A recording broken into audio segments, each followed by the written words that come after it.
ಅಸ್ಲಾಂ ವಲೈಕುಮ್. ಯಾವುದೇ ಒಂದು ದೇಶ, ಯಾವುದೇ ಒಂದು ಸಮುದಾಯ, ಯಾವುದೇ ಒಂದು ಸಮೂಹ ಅಭಿವೃದ್ಧಿ ಆಗಬೇಕಾದ್ರೆ ಅಥವಾ ಅಭಿವೃದ್ಧಿ ಮಾಡಬೇಕಾದ್ರೆ ಆ ಅಭಿವೃದ್ಧಿ ಕಾರ್ಯಗಳಲ್ಲಿ ಯುವಕರ ಪಾಲ್ಗೊಳ್ಳುವಿಕೆ, ಯುವಕರ ಕ್ರಿಯಾಶೀಲತೆ ತುಂಬ ಅವಶ್ಯಕತೆವಾಗಿರ್ತೈತಿ. ಎಲ್ಲಿವರೆಗೂ ಆ ಅಭಿವೃದ್ಧಿ ಕಾರ್ಯದಲ್ಲಿ ಯುವಕರು ತಮ್ಮನ್ನು ತಾವು ತೊಡಗಿಸ್ಕೊಳ್ಳಲ್ಲ, ಎಲ್ಲಿವರೆಗೂ ಆ ಅಭಿವೃದ್ಧಿ ಕಾರ್ಯದಲ್ಲಿ ಯುವಕರ ಕ್ರಿಯಾಶೀಲತೆ ಪಾಲುದಾರಿಕೆ ಇರುವುದಿಲ್ಲ, ಆ ಸಮುದಾಯದ, ಆ ದೇಶದ, ಆ ಸಮೂಹದ ಅಭಿವೃದ್ಧಿ ಪೂರ್ಣಗೊಳ್ಳಲು ಸಾಧ್ಯವಿಲ್ಲ. ನೋಡಿ, ಯಾವುದೋ ಒಂದು ದೇಶ, ಒಂದು ರಾಜ್ಯ, ಒಂದು ಊರು ಅಥವಾ ಆ ಊರಲ್ಲಿ ಇರುವಂಥ ಒಂದು ಸಮಾಜ ಅಭಿವೃದ್ಧಿ ಆಗಬೇಕಂದ್ರೆ ಮೊದಲೇ ಕೆಲವೊಂದು ಮಾನದಂಡಗಳಿದ್ದಾವೆ, ಕೆಲವೊಂದು ಅದಕ್ಕೆ ಕಂಡೀಷನ್ಸ್ ಇದ್ದಾವೆ, ಕೆಲವೊಂದು ಕಂಡೀಷನ್ಸ್ ಅಪ್ಲೈ ಆಗ್ತವೆ. ಯಾವ ರೀತಿ ಅಂದರೆ, ಮೊದಲನೇದಾಗಿ ಆ ಸಮಾಜದ ಮುಖಂಡರು ಯಾರಿದ್ದಾರೆ, ಆ ಸಮಾಜದ ಪಂಚರು ಯಾರಿದ್ದಾರೆ, ಅವರಿಗೆ ಒಂದು ನಿರ್ದಿಷ್ಟವಾದ ಒಂದು ರೂಟ್, ಒಂದು ಗುರಿ ಬೇಕು. ಯಾವುದೇ ಕಾರಣಕ್ಕೂ ಒಂದು ಗುರಿ ಇಟ್ಕೋಬೇಕು. ನನ್ನ ಸಮಾಜಕ್ಕೋಸ್ಕರ, ನನ್ನ ಸಮೂಹಕ್ಕೋಸ್ಕರ ಏನೆಲ್ಲ ನಾವು ಅಭಿವೃದ್ಧಿ ಕಾರ್ಯ ಮಾಡ್ಬೋದು, ಸ್ಪಷ್ಟವಾದ ಒಂದು ಗುರಿ ಬೇಕು. ಆ ನಂತರ ಆ ಗುರಿ ತಲುಪಲು 1, 2, 3, 4 ಈ ರೀತಿ ಬೇರೆ ಬೇರೆ ದಾರಿಗಳು ಇರಬೇಕು. ಕಾನೂನಾತ್ಮಕವಾಗಿ ಒಂದು ಗೌರವಾನ್ವಿತವಾಗಿ ಒಂದು ದಾರಿಗಳು ಆ ಸಮಾಜದ ಮುಖಂಡರಲ್ಲಿ ಇರಬೇಕು. ನಾವು ಯಾವ ದಾರಿಯಿಂದ ಈ ಗುರಿಗೆ ನಾವು ತಲುಪ್ಬೋದು ಅಂಥೇಳಿ. ಆ ನಂತರ ಅದರ ನಂತರ ಇದಕ್ಕಿಂತ ಎಲ್ಲದಕ್ಕಿಂತ ಮಿಗಿಲಾಗಿ ಮನಸ್ಸನ್ನು ದೊಡ್ಡದಾಗಿರಬೇಕು. ನಮ್ಮ ಮನಸ್ಸು ವಿಶಾಲವಾಗಿರಬೇಕು. ಸಮಾಜ ಸೇವೆ ಮಾಡುವಾಗ ವೈಯಕ್ತಿಕ ದ್ವೇಷ, ವೈಯಕ್ತಿಕ ಭಿನ್ನಾಭಿಪ್ರಾಯಗಳು ಇವೆಲ್ಲ ಒಂದು ಬದಿಗಿಟ್ಟು ನಾವು ಸಮಾಜ ಸೇವೆಯಲ್ಲಿ ತೊಡಗಿಸ್ಕೊಳ್ಬೇಕು. ಇಲ್ಲಾಂದರೆ ನಮ್ಮ ವೈಯಕ್ತಿಕ ದ್ವೇಷ, ನಮ್ಮ ವೈಯಕ್ತಿಕ ಭಿನ್ನಾಭಿಪ್ರಾಯ ಮುಂದೆ ಬರುವಂಥ ಒಂದು ತಲೆಮಾರಿಗೆ ನಾವು ಮಾಡುವಂಥ ಒಂದು ಅಭಿವೃದ್ಧಿ ಕಾರ್ಯ ಕುಂಠಿತಗೊಳ್ಳುತ್ತವೆ, ಅಥವಾ ಅದು ಆ ಕಾರ್ಯನೇ ನಿಂತು ಹೋಗಿಡುತ್ತೆ. ಅದರಿಂದ ನಮ್ಮ ಮನಸ್ಸನ್ನು ವಿಶಾಲವಾಗಿರಬೇಕು. ಅದರ ನಂತರ ನಾವು ಮೊದಲನೇದಾಗಿ ಯಾವ ದಾರಿ ಚಾಯ್ಸ್ ಮಾಡಬೇಕಂದ್ರೆ, ರಾಜಕೀಯವಾಗಿ ನಮ್ಮ ಸಮಾಜಕ್ಕೆ ಏನೆಲ್ಲ ಬರಬೇಕು ಅದರ ಕಡೆ ನಾವು ಗಮನ ಕೊಡಬೇಕು. ರಾಜಕೀಯವಾಗಿ ನಾವು ಏನೆಲ್ಲ ಪಡ್ಕೋಬೋದು, ರಾಜಕೀಯವಾಗಿ ಕಾನೂನಾತ್ಮಕವಾಗಿ ನಮ್ಮ ಹಕ್ಕುಗಳು ಏನಿದಾವೆ ಅದು ನಾವು ಪಡ್ಕೊಳ್ಬೇಕು. ಆ ರಾಜಕೀಯ ಲಾಭ ಪಡ್ಕೋಬೇಕಂದ್ರೆ ಕೆಲವೊಂದು ಪ್ರೊಸೆಸ್ ಇದ್ದಾವೆ. ಅದಕ್ಕೆ ಸಮಾಜದ ಮುಖಂಡರು ಮನವಿ ಪತ್ರ ಕೊಡೋದು, ಆನಂತರ ಸಮಾಜದ ಎಲ್ಲ ಸಮುದಾಯಕ್ಕೆ ವಿಶ್ವಾಸಕ್ಕೆ ತಗೊಂಡು ಅವರಿಗೆ ಒಂದು ಮನವರಿಕೆ ಮಾಡಿಕೊಡೋದು, ಶಾಸಕರಿಗೆ ಮನವರಿಕೆ ಮಾಡಿಕೊಡೋದು. ಅದು ಬೇರೆ ಬೇರೆ ರೀತಿಯಿಂದ ಮನವರಿಕೆ ಆಗ್ಬೋದು. ಯಾಕಂದರೆ ಈ ಸಲ ನಮ್ಮ ಸಮಾಜ ನಮ್ಮ ಇವತ್ತಿನ ಸರ್ಕಾರಕ್ಕೆ ತುಂಬ ದೊಡ್ಡ ಪ್ರಮಾಣದಲ್ಲಿ ಬೆನ್ನೆಲುಬಾಗಿ ನಿಂತಿದೆ, ತುಂಬ ದೊಡ್ಡ ಪ್ರಮಾಣದಲ್ಲಿ ಸಪೋರ್ಟ್ ಮಾಡಿದ್ದಾರೆ. ಅದಕ್ಕೋಸ್ಕರ ನವಲಗುಂದ ಸಮಾಜದ ಮುಖಂಡರ ಮೇಲೆ ಇದು ಜವಾಬ್ದಾರಿ ಇದೆ. ಅವರಿಗೆ ನಾವು ಒಂದು 2 ಅಥವಾ 3 ಎಕರೆ ಹೊಲ ಕೇಳೋದು, ಮುಂದೆ ಬರುವಂಥ ತಲೆಮಾರಿಗೆ ಶಿಕ್ಷಣ ಸಂಸ್ಥೆ ಕಟ್ಟಲು ಇದು ಅವಕಾಶಗಳು ಇದ್ದಾವೆ. ಒಂದು ವೇಳೆ ಅವ್ರು ಕೊಡ್ಲಿಕ್ಕಂದರೆ ಮತ್ತೆ 2ನೇ ದಾರಿ 3ನೇ ದಾರಿಗಳು ಇದ್ದಾವೆ, ಅದರ ಮುಖಾಂತರ ನಾವು ಹೊಲ ತಗೋಬೋದು. ಆದರೆ ಮೊದಲನೇದಾಗಿ ನಾವು ಹೋಗಿ ಎಲ್ಲಿವರೆಗೂ ಅವ್ರ ಮನವಿ ಪತ್ರ ಕೊಡೋದಿಲ್ಲ, ಎಲ್ಲಿವರೆಗೂ ಅವ್ರಿಗೆ ನಾವು ಮನವರಿಕೆ ಮಾಡಿಕೊಳ್ಳಲ್ಲ, ಎಲ್ಲಿವರೆಗೂ ನಾವು ಮನವರಿಕೆ ಮಾಡಿಕೊಂಡು ಇವತ್ತಿನ ಸನ್ನಿವೇಶದಲ್ಲಿ ನಮಗೆ ಶಿಕ್ಷಣ ಕ್ಷೇತ್ರಕ್ಕೆ ತುಂಬ ಅವಶ್ಯಕತೆ, ಒಂದು ಜಮೀನಿಂದ ಅವಶ್ಯಕತೆ ಇದೆ. ಆಮೇಲೆ ನಮ್ಮ ಸಮಾಜದ ಮಕ್ಕಳಿಗೆ ಶಿಕ್ಷಣ ತುಂಬ ಅವಶ್ಯಕತೆಯಾಗಿದೆ. ನಮ್ಮ ಸಮಾಜ ನಿಮಗೆ ಇಷ್ಟು ದೊಡ್ಡ ಪ್ರಮಾಣದಲ್ಲಿ ಸಪೋರ್ಟ್ ಮಾಡಿದ್ದಾರೆ. ಈ ಕಾರಣದಿಂದ ನಮಗೆ ಎಷ್ಟಾದರೂ ಒಂದು ಜಮೀನು ಕೊಡಿ, ಅದರಲ್ಲಿ ನಾವು ಶಿಕ್ಷಣ ಸಂಸ್ಥೆಗಳು ಕಟ್ತೀವಿ. ಇದೆಲ್ಲ ಮನವರಿಕೆ ಮಾಡುವುದು ಜವಾಬ್ದಾರಿ ನಮ್ಮ ಸಮಾಜದ ಹಿರಿಯರ ಮೇಲಿದೆ. ಇದೆಲ್ಲ ಜವಾಬ್ದಾರಿ ನಮ್ಮ ಸಮಾಜದ ಮುಖಂಡರ ಮೇಲಿದೆ. ನೋಡಿ, ನಮ್ಮ ವೈಯಕ್ತಿಕ ವಿಚಾರಗಳು, ನಮ್ಮ ವೈಯಕ್ತಿಕ ಭಿನ್ನಾಭಿಪ್ರಾಯಗಳು, ನಮ್ಮ ವೈಯಕ್ತಿಕ ವಿದ್ವೇಷಗಳು ಮುಂದೆ ಬರುವಂಥ ತಲೆಮಾರಿಗೆ ಭವಿಷ್ಯ ನಿರ್ಧಾರ ಮಾಡ್ತೈತೆ. ನಾವು ಎಲ್ಲಿವರೆಗೂ ಪರಸ್ಪರ ವಿಶ್ವಾಸದಿಂದ ಪ್ರೀತಿಯಿಂದ ಎಲ್ಲರಿಗೂ ವಿಶ್ವಾಸದಲ್ಲಿ ತಗೊಂಡು ಕೆಲಸ ಮಾಡಲ್ಲ, ಅಲ್ಲಿವರೆಗೂ ಯಾವುದೇ ಕಾರ್ಯ ಆಗೋದಿಲ್ಲ.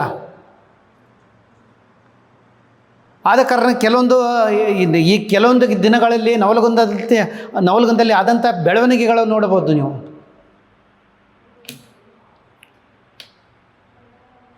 ಯಾವ ಹಂತಕ್ಕೆ ಹೋಗಿದೆ ಅಂದರೆ ಮ್ಯಾನ್ ಹ್ಯಾಂಡಲ್ ಮಾಡುವಂಥ ಹಂತಕ್ಕೆ ಹೋಗ್ತಾ ಇದೆ.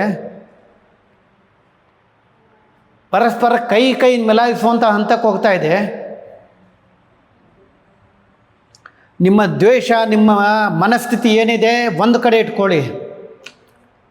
ಒಂದು ಸಮಾಜದ ವಿಷಯ ಬಂದಾಗ, ಸಮಾಜದ ಮಕ್ಕಳ ಭವಿಷ್ಯದ ವಿಷಯ ಬಂದಾಗ ಎಲ್ಲರೂ ಒಗ್ಗಟ್ಟಾಗಿ ನಿಲ್ಲುವಂಥ ಅನಿವಾರ್ಯತೆ ಇವತ್ತು ಇದೆ. ಯಾವ ಸಮಾಜದಲ್ಲಿ ನಾವು ತುಂಬ ಒಂದು ಆಡಳಿತ ಮಾಡಿದ್ದೀವಿ, ಇತಿಹಾಸದ ಪುಟಗಳನ್ನು ತೆಗೆದು ನೋಡಿ. 106 ವರ್ಷ ಈ ಭಾರತ ದೇಶದಲ್ಲಿ ನಾವು ಆಳಿದ್ದೀವಿ. ಆದರೂ ಕೂಡ ನಾವು ದಲಿತರಕ್ಕಿಂತ ಕೀಳುಮಟ್ಟಕ್ಕಾದೀವಿ. ಅದಕ್ಕೆ ಕಾರಣಗಳು ಏನು 106 ಇರ್ಬೋದು. ಆದರೆ ಇವತ್ತು ಶಿಕ್ಷಣ ಕ್ಷೇತ್ರದಲ್ಲಿ ನಾವೆಲ್ಲರೂ ಜವಾಬ್ದಾರಿ ತಗೊಳ್ಳೋದು ತುಂಬ ಅವಶ್ಯಕತೆ ಇದೆ. ಎಲ್ಲರಿಗೂ ನಾನು ನವಲಗುಂದ ಸಮಾಜದ ಹಿರಿಯರಿಗೆ ಮೊದಲು ನಾವು ಕೈ ಜೋಡಿಸಿ ಹೇಳ್ಕೊತೇನೆ, ನೀವು ಮುಂದೆ ಒಂದು ಹೆಜ್ಜೆ ಇಡಿ. ಶಾಸಕರಿಗೆ ಮನವಿ ಪತ್ರ ಕೊಡಿ, ಒಂದು DC ಆಫೀಸಿಗೆ ಮನವಿ ಪತ್ರ ಕೊಡಿ, ಜಿಲ್ಲಾಧಿಕಾರಿಗೆ ಒಂದು ಮನವಿ ಕೊಡಿ. ಅವರು ನಿಮ್ಮ ಮನವಿ ಸ್ವೀಕಾರ ಮಾಡ್ತಾರೆ ಅಥವಾ ಅವರು ಕೊಡ್ತಾರೋ ಬಿಡ್ತಾರೋ ಬೇರೆ ವಿಷಯ. ನಾವು ನೋಡಬೇಕಾಗಿದೆ. ಯಾಕೆಂದರೆ ನಾವು ದೊಡ್ಡ ಪ್ರಮಾಣದಲ್ಲಿ ಶಾಸಕರಿಗೆ ವೋಟ್ ಮಾಡಿದ್ದೀವಿ. ಆ ಶಾಸಕರು ನಮ್ಮ ಸಮಾಜಕ್ಕೆ ಯಾವ ರೀತಿ ಸ್ಪಂದನೆ ಮಾಡ್ತಾರೆ, ನಮ್ಮ ಸಮಾಜದ ಹಿರಿಯರ ಮನವಿಯನ್ನು ಯಾವ ರೀತಿ ಸ್ಪಂದನೆ ಮಾಡ್ತಾರೆ, ಅದು ನಾವು ನೋಡಬೇಕಾಗಿದೆ. ಒಂದು ವೇಳೆ ಅವ್ರ ಕಡೆಯಿಂದ ಸರಿಯಾಗಿ ನಮಗೆ ರೆಸ್ಪಾನ್ಸ್ ಸಿಕ್ಕಿಲ್ಲ, ಒಂದು ವೇಳೆ ಅವ್ರ ಕಡೆಯಿಂದ ಸರಿಯಾಗಿ ನಮಗೆ ಸ್ಪಂದನೆ ಸಿಕ್ಕಿಲ್ಲ ಅಂದರೆ ನಾವೆಲ್ಲರೂ ಜವಾಬ್ದಾರಿ ತಗೋಬೇಕಾಗಿದೆ. ಎಲ್ಲರ ಜವಾಬ್ದಾರಿ ಅರ್ಥ ಬರೋಕ್ಕೆ ಎಲ್ಲರೂ ಸೇರಿಕೊಂಡು ದುಡ್ಡು ಹಾಕಿ ಇದು ಮಾಡೋದಲ್ಲ. ದುಡ್ಡಿನ ದಾರಿ ಅಲ್ಲಾಹ್ ತಾಲಾ ಯಾವ ರೀತಿಯಾರ ತೆರೀತಾನೆ. ಆದರೆ ಒಂದು ಪ್ಲಾಟ್ಫಾರ್ಮ್ನಲ್ಲಿ ಬಂದು ನಾವು ಒಂದು ಆರೋಗ್ಯಕರವಾದ ಒಂದು ಚರ್ಚೆ ನಡಿಬೇಕಾಗಿದೆ. ಇವತ್ತು ನಮ್ಮ ಸಮಾಜಕ್ಕೆ ಅಥವಾ ನಮ್ಮ ಅಂಜುಮನಕ್ಕೆ ಒಂದು 4 ಅಂಗಡಿ, ಖಬ್ರಸ್ತಾನ, ಈದ್ಗಾ ಮೈದಾನ ಬಿಟ್ಟು, ಶಾದಿ ಮಹಲ್ ಬಿಟ್ಟು ಬೇರೆ ಯಾವುದೂ ಇಲ್ಲ. ಶಿಕ್ಷಣಕ್ಕೋಸ್ಕರ 1 ಇಂಚ್ ಜಾಗ ಇಲ್ಲ. ಇಂದಿನ ಈ ಕ್ಷಣವರೆಗೂ ಒಂದು ಅಂಗನವಾಡಿ ಅಂಜುಮನ್ ಅಂಡರ್ನಲ್ಲಿ ನಡೆಯಲ್ಲ. ಇದಕ್ಕೆ ಯಾಕೆ ಕಾರಣ, ಇದಕ್ಕೆ ಏನೆಲ್ಲ ಕಾರಣಗಳು ಅದಾವು ಅದು ವಿಚಾರ ಮಾಡೋದಕ್ಕಿಂತ ಮುಂದೆ ನಮಗೆ ಯಾವುದೇ ಕಾರಣಕ್ಕೂ ನಮ್ಮ ಸಮಾಜಕ್ಕೆ, ನಮ್ಮ ಒಂದು ಸಮೂಹಕ್ಕೆ, ಮುಂದೆ ಬರುವಂಥ ತಲೆಮಾರಿಗೆ ಶಿಕ್ಷಣ ಸಂಸ್ಥೆ ಅತಿ ಅವಶ್ಯಕತೆ ಮಾತ್ರವಲ್ಲ, ಅನಿವಾರ್ಯತೆಯೂ ಇದೆ. ಇದಕ್ಕೆ ನಾವು ಏನೆಲ್ಲ ಮಾಡ್ಬೋದು, ಇದಕ್ಕೆಲ್ಲ ಏನೆಲ್ಲ ದಾರಿಗಳದಾವು. ಒಂದು ವೇಳೆ ಶಾಸಕರು ಯಾವುದೇ ಕಾರಣಕ್ಕೂ ನನಗೆ ಕೊಡೋಕ್ಕಾಗಲ್ಲ ಅಂತೇಳಿ ಅಂದರೆ ಅವರ ಬಗ್ಗೆ ನಾವು ಏನು ಅಭಿಪ್ರಾಯ ಪಡ್ಕೋಬೋದು, ನಮ್ಮ ಸಪೋರ್ಟ್ ಮುಂದೆ ಅವ್ರಿಗೆ ಯಾವ ರೀತಿ ಇರ್ತೈತೆ, ಆನಂತರ ನಮಗೆ ಬೇರೆ ಅದನ್ನು ಹೊರತುಪಡಿಸಿ ಶಿಕ್ಷಣ ಸಂಸ್ಥೆ ಒಂದು ನಿರ್ಮಾಣ ಮಾಡಲು ಏನೆಲ್ಲ ದಾರಿಗಳದಾವು ಅದೆಲ್ಲ ವಿಚಾರ ಮಾಡೋದು ತುಂಬ ಅವಶ್ಯಕತೆ ಇದೆ. ಇಲ್ಲಂದರೆ ಒಂದು 4 ಜನ ಸೇರಿಕೊಂಡು ಚರ್ಚೆ ಮಾಡಿ ಅದರಲ್ಲಿ ಕೆಲವೊಂದು ಭಿನ್ನಾಭಿಪ್ರಾಯಕ್ಕೆ ಅಥವಾ ಕೆಲವೊಂದು ವೈಯಕ್ತಿಕವಾಗಿ ಇದ್ದಂಥ ಭಿನ್ನಾಭಿಪ್ರಾಯ ಅದು ನಮ್ಮ ಮುಂದೆ ಬರುವಂಥ ನಮ್ಮ ಮಕ್ಕಳಿಗೆ ಇಫೆಕ್ಟ್ ಆಗಬಾರ್ದು.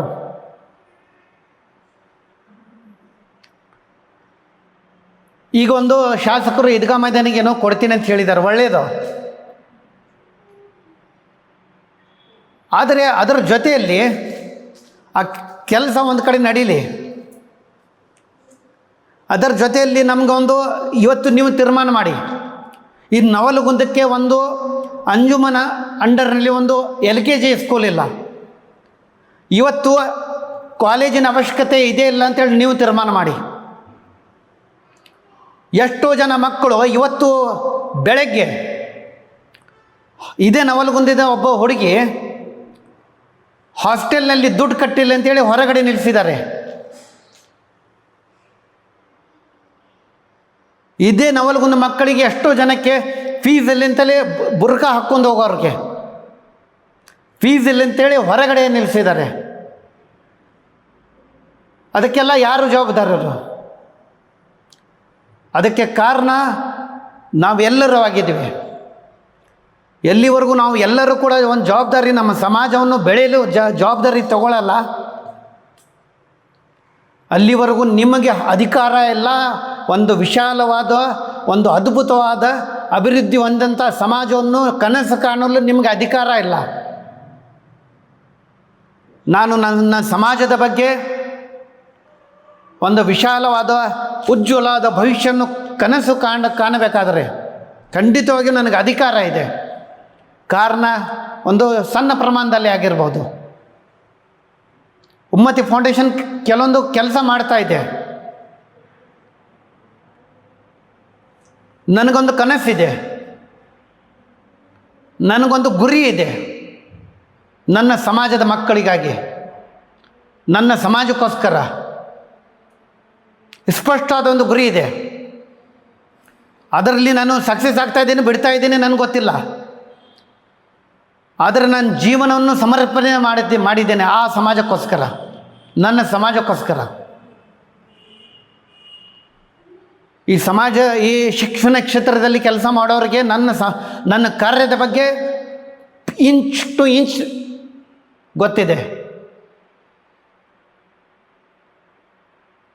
ಇವತ್ತು ಟೆಂಡರ್ ನನಗೆ ಆಗಿಲ್ಲ, ನನ್ನ ಸಮಾಜದ ಶಿಕ್ಷಣವನ್ನು ನೀವು ಜವಾಬ್ದಾರಿ ತಗೋರಿ ಅಂಥೇಳಿ. ಈ ಜವಾಬ್ದಾರಿ ಎಲ್ಲರಿಗೂ ಇದೆ.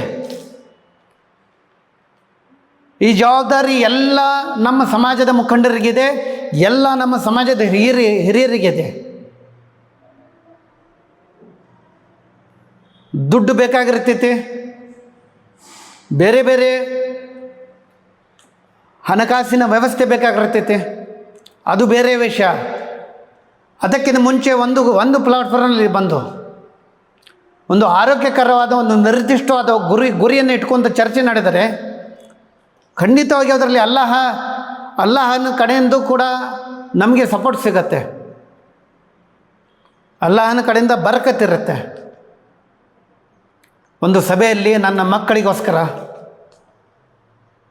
ನನ್ನ ಮಕ್ಕಳ ಭವಿಷ್ಯಕ್ಕೋಸ್ಕರ, ಶಿಕ್ಷಣಗೋಸ್ಕರ ನಾವು ಚರ್ಚೆ ಮಾಡ್ತಾಯಿದ್ರೆ ಖಂಡಿತವಾಗಿಯೂ ಅದರಲ್ಲಿ ಅಲ್ಲಾಹ್ ತಾಲಾ ನಮಗೆ ಸಪೋರ್ಟ್ ಮಾಡ್ತಾನೆ.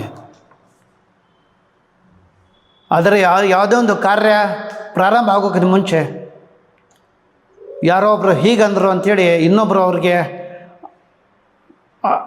ಮ್ಯಾನ್ ಹ್ಯಾಂಡಲ್ ಮಾಡೋದು, ಅವ್ರ ಮೇಲೆ ಕೈ ಮಿಲಾಯಿಸೋದು, ಅಥವಾ ಅವನು ಆ ಚರ್ಚೆಗೆ ಸಂಬಂಧ ಇಲ್ಲದ ವಿಷಯ ಅವನು ಮಾಡೋದು, ಅವನು ಕೈ ಮಿಲಾಯಿಸುವಂಥಕ್ಕೆ ಮತ್ತೊಬ್ಬರು ಮಾತಾಡೋದು. ಇದರಿಂದ ನಿಜವಾಗ್ಲೂ ಹೇಳ್ತಾ ಇದ್ದೇನೆ, ಸಮಾಜದ ಮುಂದೆ ಬರುವಂಥ ಒಂದು ತಲೆಮಾರಿಗೆ ನೀವು ತುಂಬ ದೊಡ್ಡ ಒಡೆತವನ್ನು ಕೊಡ್ತಾ ಇದ್ದೀರಾ, ತುಂಬ ದೊಡ್ಡ ಪೆಟ್ಟನ್ನು ಕೊಡ್ತಾ ಇದ್ದೀರಾ. ಎಲ್ಲಿವರೆಗೂ ನಮ್ಮ ಮಕ್ಕಳಿಗೆ ಮುಂದೆ ಬರುವಂಥ ಒಂದು ಸಮಯದಲ್ಲಿ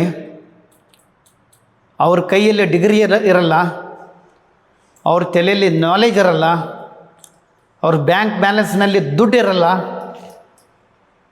ಅನ್ನೋದಾದರೆ ಆ ಮಕ್ಕಳಿಗೆ ಇವತ್ತಿನ ಈ ಜಗತ್ತು ತುಳಿದಾಕೈತೆ. ಇವತ್ತು ನಾವು ಬಡತನದಿಂದ ಶಿಕ್ಷಣ ವಂಚಿತರಿಂದ ಯಾವ ರೀತಿಯಾದರೂ ನಮ್ಮ ಲೈಫ್ ಹೋಗ್ತಾ ಇದೆ. ಆದರೆ ಹಿಂದೆ ಬರುವಂಥ ತಲೆಮಾರಿಗೆ ಈ ವಾತಾವರಣ ಇರೋದಿಲ್ಲ. ಅವರಿಗೆ ಒಂದು ವಿಶಾಲವಾದ ಒಂದು ಭವಿಷ್ಯ ಸೃಷ್ಟಿ ಮಾಡಬೇಕಾದರೆ ಇವತ್ತು ನಾವು ಒಗ್ಗಟ್ಟಾಗಬೇಕಾಗಿದೆ. ಇವತ್ತು ನಮ್ಮ ಮನಸ್ಥಿತಿ, ನಮ್ಮ ವೈಯಕ್ತಿಕ ಹಿತಾಸಕ್ತಿ, ನಮ್ಮ ಪರಸ್ಪರ ವಿದ್ವೇಷ, ಭಿನ್ನಾಭಿಪ್ರಾಯ ಎಲ್ಲವನ್ನು ಬದಿಗಿಟ್ಟು ಆ ಮಕ್ಕಳಿಗೋಸ್ಕರ ನಾವು ಒಗ್ಗಟ್ಟಾಗಿ ಕೆಲಸ ಮಾಡುವಂಥ ಅವಶ್ಯಕತೆ ಅಲ್ಲ, ಅನಿವಾರ್ಯತೆಯೇ ಇದೆ. ನಮ್ಮ ವೈಯಕ್ತಿಕ ಹಿತಾಸಕ್ತಿ, ನಮ್ಮ ಭಿನ್ನಾಭಿಪ್ರಾಯ, ನಮ್ಮ ವಿದ್ವೇಷ ಇದೆಲ್ಲವನ್ನು ಬದಿಗಿಟ್ಟು ಮುಂದೆ ಬರುವಂಥ ಒಂದು ತಲೆಮಾರಿಗೆ ನಾವು ಕೆಲಸ ಮಾಡಿದರೆ ಖಂಡಿತವಾಗಿಯೂ ಒಂದು ವಿಶಾಲವಾದ, ಅದ್ಭುತವಾದ, ಅಭಿವೃದ್ಧಿ ಹೊಂದಿರುವಂಥ ಒಂದು ಸಮಾಜವನ್ನು ವಾತಾವರಣ ಮಾಡಲು ನಾವು ಒಂದು ವಾತಾವರಣ ಸೃಷ್ಟಿ ಮಾಡ್ಬೋದು. ಇಲ್ಲವಾದರೆ ಕೇವಲ ಭಾಷಣದಿಂದ, ಕೇವಲ ಸಭೆ ಸಮಾರಂಭಗಳಿಂದ ನಮ್ಮ ಸಮಾಜ ಬೆಳೆಯುವುದಾದರೆ ಇವತ್ತು ಜಗತ್ತಿನ ನಂಬರ್ 1 ಸಮಾಜ ನಮ್ಮದಾಗಿರ್ತಿತ್ತು. ಇವತ್ತು ಅತಿ ಅಭಿವೃದ್ಧಿ ಹೊಂದಿರುವಂಥ ಸಮಾಜ ನಮ್ಮದಾಗಿರ್ತಿತ್ತು. ಯಾವುದೇ ಕಾರಣಕ್ಕೂ ಕೇವಲ ಮಾತಿನಿಂದ, ಸಭೆ ಸಮಾರಂಭಗಳಿಂದ ನಮ್ಮ ಸಮಾಜ ಅಭಿವೃದ್ಧಿ ಪಡಿಸಲು ಸಾಧ್ಯವಿಲ್ಲ.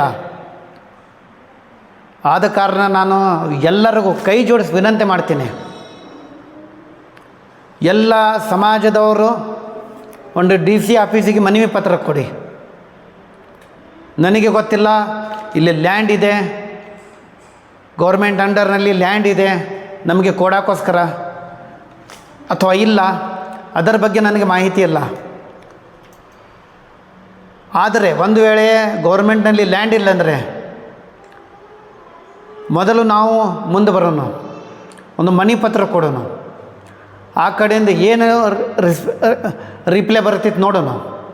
ಒಂದು ವೇಳೆ ಶಾಸಕರಿಂದ ಸಾಧ್ಯ ಇಲ್ಲ ಅಂದರೆ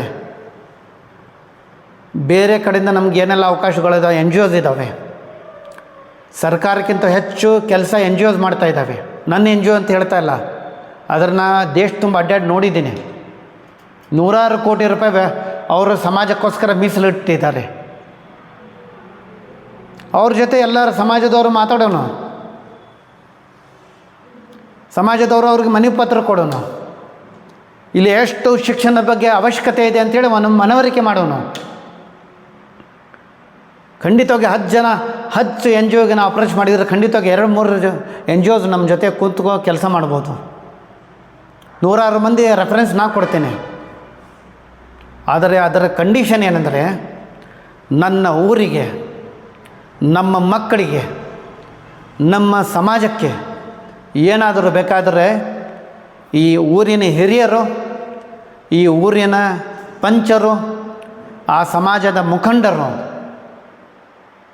ತಮ್ಮ ಹಿತಾಸಕ್ತಿಯನ್ನು, ತಮ್ಮ ವೈಯಕ್ತಿಕ ಭಿನ್ನಾಭಿಪ್ರಾಯಗಳನ್ನು ಎಲ್ಲವನ್ನು ಸೇರಿ ಒಂದು ಪ್ಲಾಟ್ಫಾರ್ಮಿಗೆ ಬರಬೇಕಾಗಿದೆ. ಮೊದಲನೇದಾಗಿ ಎಲ್ಲರೂ ನಾನು ವಿನಂತಿ ಮಾಡ್ತಾಯಿದ್ದೀನಿ, ಎಲ್ಲ ಸಮಾಜದವರಿಗೆ ಒಂದು ಕಡೆ ಸೇರಿಸಿ. ಇದು ನನ್ನ ವಿನಂತಿ ಆಗಿದೆ. ಎಲ್ಲ ಸಮಾಜದವರಿಗೆ ಒಂದು ಕಡೆ ಸೇರಿಸಿ, ಅವರ ಕಡೆ ಸೈನ್ ಮಾಡ್ಕೊಂಡು, ಸಿಗ್ನೇಚರ್ ತೊಗೊಂಡು, ಅವರ ಅಭಿಪ್ರಾಯ ತೊಗೊಂಡು ಒಂದು MLAಗೊಂದು DC-ಗೊಂದು ಮನವಿ ಪತ್ರ ಕೊಡೋಣ. ಆ ಕಡೆಯಿಂದ ಯಾವ ರೀತಿ ಸ್ಪಂದನೆ ಸಿಗತ್ತೆ ನೋಡೋಣ. ಒಂದು ವೇಳೆ ಯಾವುದೇ ಕಾರಣಕ್ಕೂ ಅಲ್ಲಿಂದ ಆಗಲ್ಲ ಅಂದರೆ ನಮ್ಮ ಕಡೆ NGOs ಇದ್ದಾವೆ. ಶಿಕ್ಷಣ ಕ್ಷೇತ್ರದಲ್ಲಿ ನೂರಾರು ಕೋಟಿ ರೂಪಾಯಿ ಕೊಡೋರು NGOs ಇದ್ದಾವೆ. ಅವ್ರಿಗೆ ನಾವು ಅಪ್ರೋಚ್ ಮಾಡೋಣ, ಅವ್ರಿಗೆ ಮನವರಿಕೆ ಮಾಡಿಕೊಡೋಣ. ಆದರೆ ಇದಕ್ಕಿಂತ ಎಲ್ಲ ಮುಂಚಿತವಾಗಿ ನಾವು ನಮ್ಮ ಶಾಸಕರಿಗೆ ತುಂಬ ದೊಡ್ಡ ಪ್ರಮಾಣದಲ್ಲಿ ಮತದಾನ ಕೊಟ್ಟು ಆರಿಸಿ ಬರಲು ತುಂಬ ದೊಡ್ಡ ನಮ್ಮ ಯೋಗದಾನ ಇದೆ. ಆ ಒಂದು ಕಾರಣದಿಂದ ಮೊದಲು ನಾವು ನಮ್ಮ ಹಕ್ಕು ಕೇಳುವುದು ಅಧಿಕಾರ ನಮ್ಮ ಶಾಸಕರಿಗಿದೆ. ಶಾಸಕರಿಗೆ ಎಲ್ಲರೂ ಹೋಗಿ ಮನವಿ ಪತ್ರ ಕೊಡೋಣ, ಒಂದು DC-ಗೆ ಮನವಿ ಪತ್ರ ಕೊಡೋಣ. ಕಾನೂನಾತ್ಮಕವಾಗಿ ಏನೆಲ್ಲ ಇದೆ, ಅಡ್ವೊಕೇಟ್ಗಳು ಅದಾವೆ ನಮ್ಮ ಜೊತೆ. ಈಗಾಗಲೇ ನಾನು ಸುಮಾರು ಅಡ್ವೊಕೇಟ್ ಜೊತೆ ಮಾತಾಡೀನಿ. ಅದಕ್ಕೆ ಮುಂದೆ ಏನೆಲ್ಲ ಸಮಸ್ಯೆಗಳು ಬರ್ತಾ ಅದೆಲ್ಲ ನನಗೆ ಗೊತ್ತಿದೆ. ಅದಕ್ಕೆಲ್ಲ ಪ್ರಿಪೇರ್ಡ್ ಆಗಿ ನಾನು ಮಾತಾಡ್ತಾ ಇದ್ದೀನಿ. ಮೊದಲು ಶಾಸಕರಿಗೆ ಮತ್ತು DC-ಗೆ ಒಂದು ಮನವಿ ಪತ್ರ ಕೊಡೋಣ. ಇದರ ಎಲ್ಲ ಸಮಾಜದವರು ಇದರಲ್ಲಿ ಭಾಗವಹಿಸಬೇಕು. ಒಂದು ವೇಳೆ ಎಲ್ಲ ಸಮಾಜದವ್ರ ಕಡೆ ಅವರು ನಾ ಮಾಡಲ್ಲ, ಇದು ಸಾಧ್ಯ ಇಲ್ಲ ಅಂಥೇಳಿ ಅಂದರೆ ಅದೇ ಸಮಾಜದವರು ಎಲ್ಲರೂ ಸೇರ್ಕೊಂಡು ಯಾವ NGOsಗೆ ನಾವು ಅಪ್ರೋಚ್ ಮಾಡಬೇಕು, ಅವ್ರಿಗೇನೆಲ್ಲ ನಾವು ಮನವರಿಕೆ ಮಾಡ್ಕೋಬೇಕು, ಅದೆಲ್ಲ ಮಾಡುವಂಥ ವ್ಯವಸ್ಥೆ ಎಲ್ಲರೂ ಸೇರಿಕೊಂಡು ಎಲ್ಲರೂ ಮಾತಾಡಿ ಎಲ್ಲರ ಒಂದು ಸಲಹೆ ಮೇರೆಗೆ ನಾವು ಮುಂದುವರೇನಂತೆ. ಆದರೆ ಎಂಡ್ ಆಫ್ ದ ರಿಸಲ್ಟ್ ಮುಂದೆ ಬರುವಂಥ ಒಂದು ತಲೆಮಾರಿಗೆ, ಮುಂದೆ ಬರುವಂಥ ಒಂದು ಜನ್ರೇಷನಿಗೆ ಶಿಕ್ಷಣ ಸಂಸ್ಥೆ ನವಲಗುಂದ ಅತಿ ಅವಶ್ಯಕತೆ ಮಾತ್ರವಲ್ಲ, ಅತಿ ಅನಿವಾರ್ಯತೆಯೂ ಇದೆ. ಇದಕ್ಕೋಸ್ಕರ ಯಾವುದೇ ಕಾರಣಕ್ಕೂ ನಾವು ಆ ಶಿಕ್ಷಣ ಸಂಸ್ಥೆ ಕಟ್ಟಲೇಬೇಕಾಗಿದೆ. ಇದು ಉಮ್ಮತಿ ಸಂಸ್ಥೆ, ಉಮ್ಮತಿ ಅಂಡರ್ನಲ್ಲಿ ಅಲ್ಲ, ಇಡೀ ನವಲಗುಂದ ಸಮಾಜದವರು, ಇಡೀ ನವಲಗುಂದ ಮುಸ್ಲಿಂ ಸಮಾಜದ ಹಿರಿಯರು, ಇಡೀ ನವಲಗುಂದ ಮುಸ್ಲಿಂ ಸಮಾಜದ ಒಂದು ಮಕ್ಕಳಿಗೆ ಶಿಕ್ಷಣ ಸಂಸ್ಥೆ ಯಾವುದೇ ಕಾರಣಕ್ಕೂ ಈಗಲೇ ನಾವು ಅದರ ಬುನಾದಿ ಹಾಕುವಂಥ ಅನಿವಾರ್ಯತೆ ಇವತ್ತಿದೆ. ಆ ಕಾರ್ಯದಲ್ಲಿ ಈಗಾಗಲೇ ಕೆಲಸ ಪ್ರಾರಂಭ ಆಗಬೇಕಾಗಿತ್ತು, ಆದರೆ ಯಾವುದೇ ಕಾರಣಕ್ಕೂ ಆಗಿಲ್ಲ. ಇವತ್ತಿನಿಂದ ಈ ಕೆಲಸ ಪ್ರಾರಂಭ ಮಾಡುವಂಥ ಕಾರ್ಯ ಎಲ್ಲ ಮುಸ್ಲಿಂ ಸಮಾಜದ ಮುಖಂಡರು ವಹಿಸ್ಕೋಬೇಕು. ಖಬ್ರಸ್ತಾನ್ ಅಭಿವೃದ್ಧಿ ಏನೆಲ್ಲ ಆಗ್ತಾಯಿದೆ, ಈದ್ಗಾ ಮೈದಾನ ಅಭಿವೃದ್ಧಿ ಏನೆಲ್ಲ ಆಗ್ತಾಯಿದೆ, ಖಂಡಿತವಾಗಿ ಅದು ಆಗೋದಾದರೆ ಖಂಡಿತವಾಗಿ ಆಗಲಿ. ಆದರೆ ಶಿಕ್ಷಣ ಸಂಸ್ಥೆನೂ ಕೂಡ ಅನಿವಾರ್ಯತೆ ಇದೆ ಇವತ್ತು. ಆದ ಕಾರಣ ಇವತ್ತು ಈ ನವಲಗುಂದ ಎಲ್ಲ ಹಿರಿಯರ ಕಡೆ, ನವಲಗುಂದ ಸಮಸ್ತ ಮುಸ್ಲಿಂ ಬಾಂಧವರ ಕಡೆ ನಾನು ಮನವಿ ಮಾಡ್ತಾಯಿದ್ದೀನಿ. ಯಾವುದೇ ಕಾರಣಕ್ಕೂ ಶಿಕ್ಷಣ ಸಂಸ್ಥೆಗೋಸ್ಕರ ನಾವು ಏನೆಲ್ಲ ಸರ್ಕಾರ ಕಡೆಯಿಂದ ಆಗುತ್ತೆ, NGOs ಕಡೆಯಿಂದ ಆಗುತ್ತೆ, ಅಥವಾ ಕೆಲವೊಬ್ಬರು ದಾನಿಗಳು ಇದ್ದಾರೆ ಅವ್ರ ಕಡೆಯಿಂದ ಆಗುತ್ತೆ, ಯಾವ ಕಡೆಯಿಂದ ಆಗುತ್ತೆ, ನಾವು ಎಲ್ಲರೂ ಚರ್ಚೆ ಮಾಡುವಂಥ ಒಂದು ಸಭೆ ಮಾಡಿ ಅದರಲ್ಲಿ ತೀರ್ಮಾನ ತೊಗೊಂಡು ನಾವು ಮುಂದುವರೇನಂತೆ. ಆದರೆ ಎಂಡ್ ಆಫ್ ದ ರಿಸಲ್ಟ್ ಯಾವುದೇ ಕಾರಣಕ್ಕೂ ನಮಗೆ ಶಿಕ್ಷಣ ಸಂಸ್ಥೆ ಬೇಕು. ಇದು ಎಲ್ಲವನ್ನು ಪಣ ತೊಡೋಣ. ಇದರ ಬಗ್ಗೆ ನಾವು ಒಂದು ಆರೋಗ್ಯಕರವಾದ ಚರ್ಚೆ ಮಾಡಿ ಇದಕ್ಕೆ ಭದ್ರ ಬುನಾದಿ, ಒಂದು ಸಮಾಜಕ್ಕೆ ಮುಂದೆ ಬರುವಂಥ ತಲೆಮಾರಿಗೆ ಶಿಕ್ಷಣಕ್ಕೋಸ್ಕರ ಭದ್ರ ಬುನಾದಿ ಹಾಕಲು ಏನೆಲ್ಲ ಬೇಕು ಅದರ ಕಡೆ ಗಮನ ಕೊಡೋಣ ಅಂಥೇಳಿ ವಿನಂತಿ ಮಾಡ್ಕೊಂಡು ಅಂತ ಹೇಳ್ತಾ ಬಾಖರು ದಾವಾನ ಅಲ್ಹಮ್ದುಲಿಲ್ಲಾಹಿ ರಬ್ಬಿಲ್ ಆಲಮೀನ್. ಅಸ್ಸಲಾಮು ಅಲೈಕುಮ್ ವರಹಮತುಲ್ಲಾಹಿ ವಬರಕಾತುಹು.